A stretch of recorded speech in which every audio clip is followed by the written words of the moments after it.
तुम्हाला हे माहिती आहे का की नवरात्रीमध्ये देवीचे जे नवरूप असतात ते एका स्त्रीच्या बालरूपापासून ते वृद्धावस्थेपर्यंत दर्शवत असतात. तर या जाणून घेऊया. नमस्कार, मी सृष्टी पवार. जनशक्तीच्या आजच्या विशेष भागात आपले स्वागत. तर देवीचं पहिलं रूप आहे देवी शैलपुत्री, जिचा जन्म झालेला आहे आणि ती बाल्यावस्थेत आहे व ती तिच्या पित्याच्या नावावरून ओळखली जाते. देवीचे दुसरे रूप आहे ब्रह्मचारिणी, जिचे गुरुकुल आश्रम मध्ये प्रवेश झालेले आहे, म्हणजेच ब्रह्मचारिणी आश्रम मध्ये तिने प्रवेश घेतलेला आहे.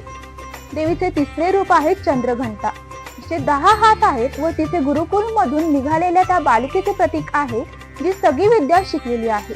तर देवीचे चौथे रूप आहे कुष्मांडा, जे एका गर्भवती स्त्रीचे रूप आहे, कारण देवीच्या कुशीमध्ये घडा आहे आणि तो घडा एका गर्भाचे प्रतीक दर्शवतो. देवीचे पाचवे रूप आहे स्कंदमाता, जे एका आईचे प्रतीक आहे व तिने एका नवजात शिशुला जन्म दिलेला आहे. जसे की एखादी स्त्री आई झाल्याच्या नंतर एका शक्तीने भरलेली असते, तसेच देवीचे 6वे आणि 7वे रूप म्हणजेच देवी कात्यायनी आणि कालरात्री हे रूप आहे.